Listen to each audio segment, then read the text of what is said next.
Laurent Barra a des choses à vous dire, Laurie Pesquet. Ah, bonjour Laurie. Aïe, aïe, aïe. Non, pas du tout. Bonjour Laurie. Alors avant de commencer cette chronique, vous êtes en consacré, je voudrais demander au Premier ministre Jean Castex, s'il nous écoute, de baisser le volume de son transistor modèle 1974, le tout dernier modèle, commandé sur son Minitel au 3615 code.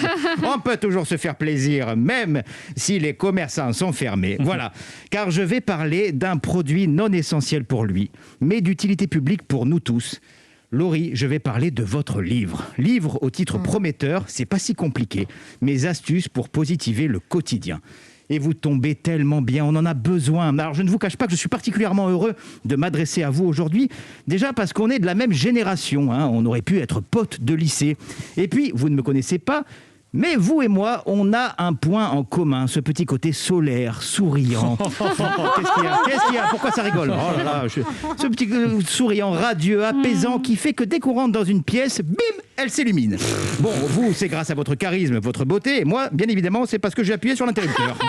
Non, en fait, si je suis si heureux de vous parler ce matin, c'est surtout... Si heureux, si heureux. Alors, excusez-moi, c'est l'émotion. Voilà. Alors, en fait, si je suis si heureux de vous parler ce matin, c'est surtout parce que j'ai été fan de vous. Et je ne l'ai jamais caché. À la question « T'écoutes quoi comme musique ?» Quand mes potes répondaient Dr. Dre, les Beatles, I.A.M., NTM, pour faire les durs, bien moi, c'était Laurie.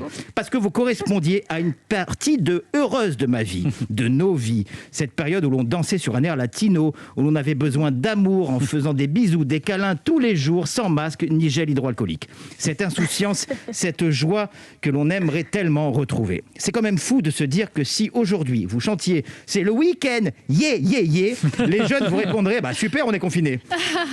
Ouais, pour eux, la positive attitude, ça arrive surtout avec les discours d'Olivier Véran. La positive attitude. C'est horrible. Par contre, tous ces jeunes et même les moins jeunes apprécieront certainement de lire votre livre. Le livre d'une femme qui a toujours su rebondir d'une carrière de patineuse à celle de chanteuse, comédienne, puis d'écrivaine tellement dans l'air du temps. Une femme qui, depuis tant d'années, n'aura eu de cesse que de redonner ses lettres de noblesse à ce mot que l'on craint tellement d'entendre en ce moment, surtout dans les laboratoires d'analyse, le mot positif. Merci Laurie.